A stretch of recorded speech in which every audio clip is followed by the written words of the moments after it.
Hello, my name is Bobby Contreras. The recording of this video, my wife and I are celebrating 14 years of being where God has put us.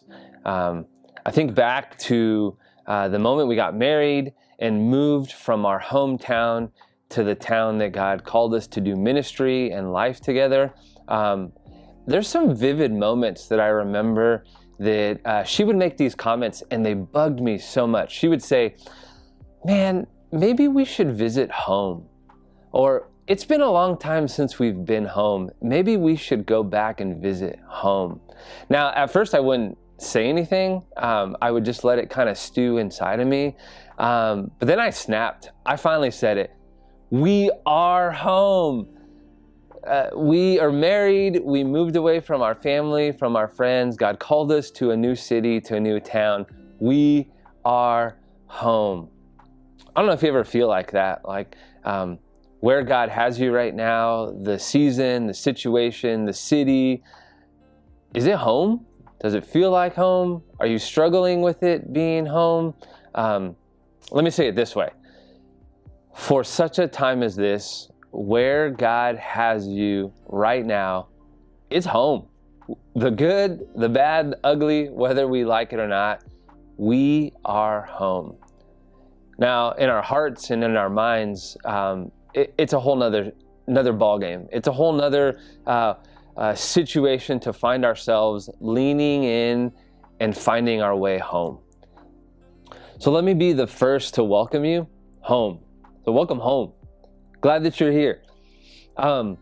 In the book that we are talking about and just looking over Wayne Cordero's book, Leading on Empty, I love chapter 9, Finding Your Way Home. In that chapter, Wayne very vividly says that the change that we are seeking, the change that we are looking to experience, the change that we're asking God to make inside of us truly happens on our way home. He even points out that sometimes we are fearful of making our way home because we want to make sure all the details are in its place, the T's are crossed, the I's are dotted, all the loose ends are tied up. But the truth is that's not always the case. Just make your way home. Just lean into the place that God has called you home. We find in some of Paul's letters that he expresses in the New Testament that the three things that remain are faith, love, and hope. Wayne Cordero in his book and in chapter 9 specifically speaks to that it is extremely important to lean into love and faith and hope. And we lean into, if we're really honest, love and faith more than we do hope. Love is easy. We can experience it. We can grow in our love. Faith is tied to our foundation that we have in Jesus Christ.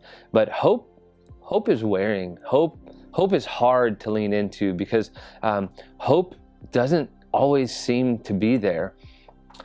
Hope, though, as Wayne Cordero expresses, is the energy behind putting our love and our faith together in the world that we're living in, especially as we find ourselves on the way back home. Hope is important. Hope is energy. I pray for energy often. I pray for energy the moment I wake up and the moment I go to bed, that God would give me energy. Give me energy in the purpose and the call that He has on my life, especially as a leader. I think as leaders, we find ourselves lacking those two things, hope and energy. Be encouraged that hope is found in Christ. It's found in the love that He has for us. It's found in the faith that we have in Him. Hope ties love and faith together. Currently, I'm signed up and I have begun training for my first ultra marathon. I love to run. I find freedom. I find my heart clears itself. My mind clears itself when I get out and I just go. I just run and lay it all out there as I run fast. I like to run early in the morning. I like to run during the day. I like to run at night. I like to run by myself. But I find that I run better when I run with other people.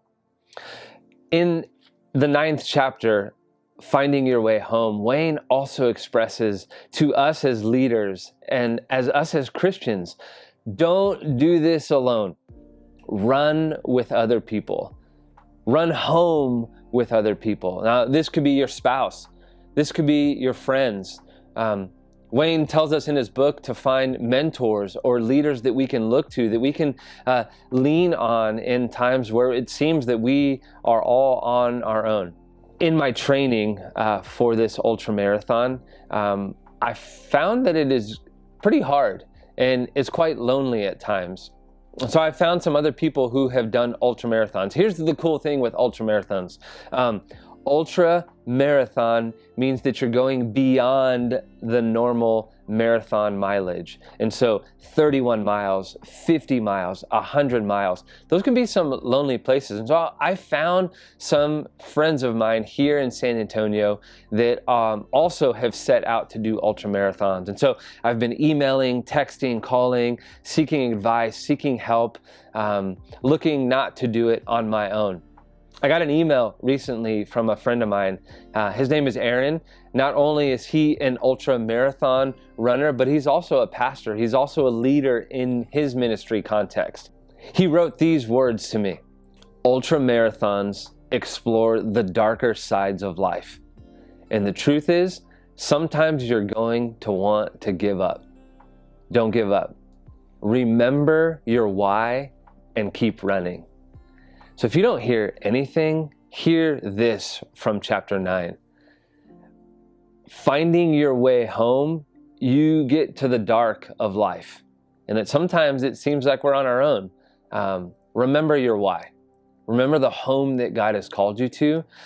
Aaron, in his email to me, said this. He said, hey, maybe even write the why on your arm so that when you're running, you can quickly look down and see it and remember why you're pushing forward, why you're doing what you're doing. So sometimes you just got to write it. So here it is, home. For me, it's finding my way home. In his chapter, Finding Your Way Home, Wayne Cordero expresses 4 different roads that you can take. And this was enlightening for me, and I pray that it's enlightening for you too. You can take the road of reaction. This is a road that you take because something has hit you in the face and you have to go home now and you have to take a different road because the road that you're on is just not the right way to take. Nobody wants to be on the road of reaction because it hurts at times. There's also the road of conformity.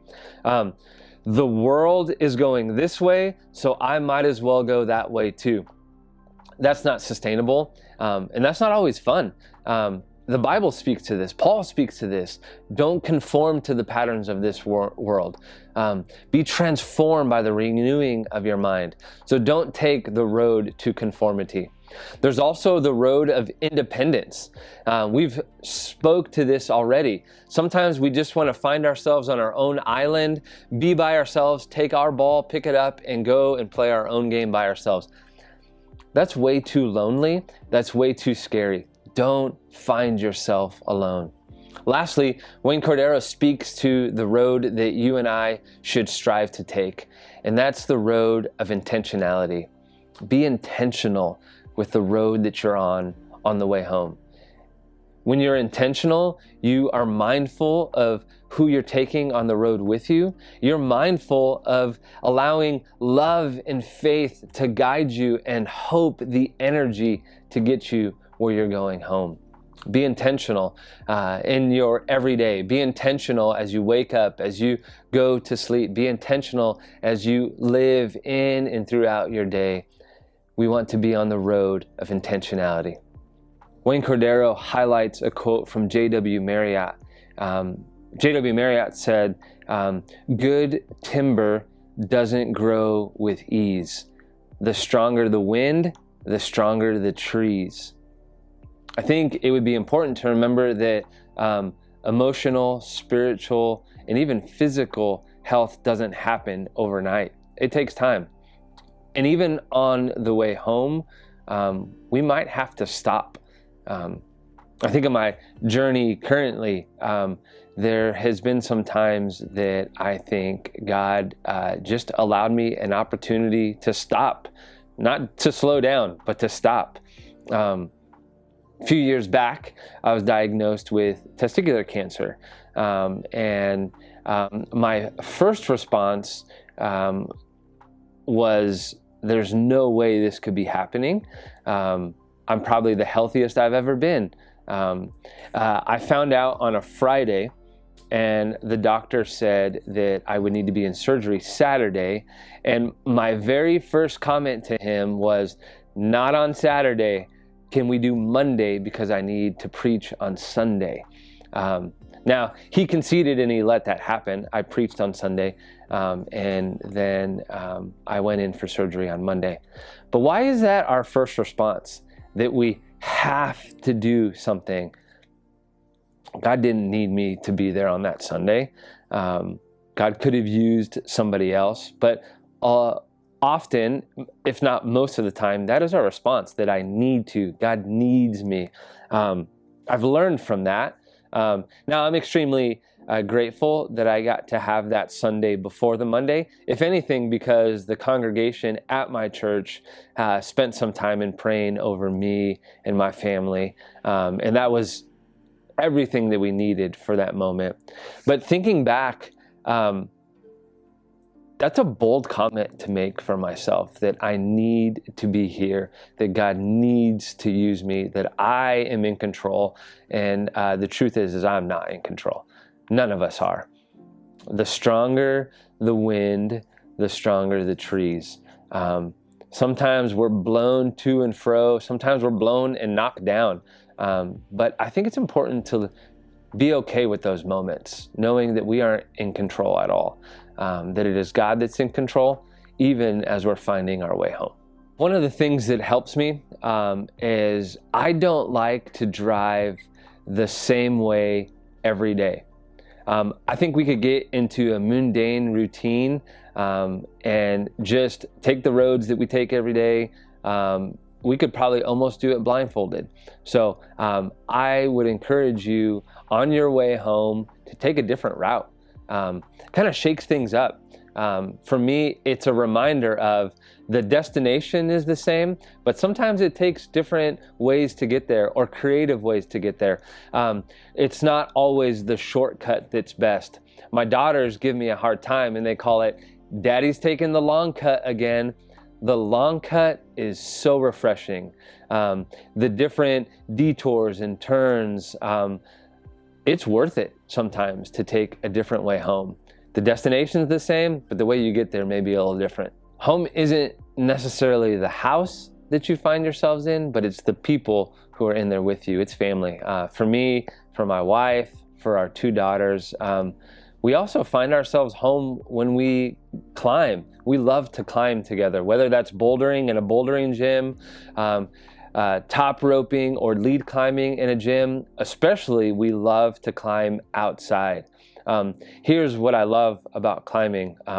One, it gets us into uncomfortable positions, pushing each other along to go higher, to climb stronger, to hold on longer than you think. I love hearing, whether it's one of my daughters or my wife, or we'll yell this to each other, you can hold on longer than you think. We get that from climbing, and it goes to all avenues of our everyday, that you can hold on longer than you think. The other thing with climbing is there's a redundancy in the safety that you take into climbing. So when you're putting your harness on, when you're tying your knot and putting it to your harness, and when you're ensuring that the belayer has you where they need to have you, there's a redundancy in that safety. And so it's a reminder in all aspects in our life to have that redundancy and have those checks and have those reminders, so that you're doing what you need to be doing when you need to be doing it. I think redundancy also plays into us as leaders in our everyday. As pastors and leaders at churches, we need to ensure that we're in the Word, that we're praying, that we're speaking to God. that we're fellowshipping with others, that we're one-on-one doing life with other leaders, pouring our hearts out and hearing from other leaders as they share their hearts with us. Redundancy also looks like getting ourselves into situations where we're with the larger crowd, that we're learning and hearing the people that we have in our ministry endeavors together. Redundancy also is taking Sabbath, is taking times to rest, is getting away and finding ourselves truly leaning into the rest that is found in just getting away and removing ourselves from the stressors of everyday life in ministry. So how are you doing? Do you need support? It's time to go home. It's time to stop making excuses in our leadership journeys, in our faith journeys, in our everyday journey. And may we fix our eyes on Jesus as the author and the perfecter of our faith as we're on our way home. See you there. Remember, time to go home.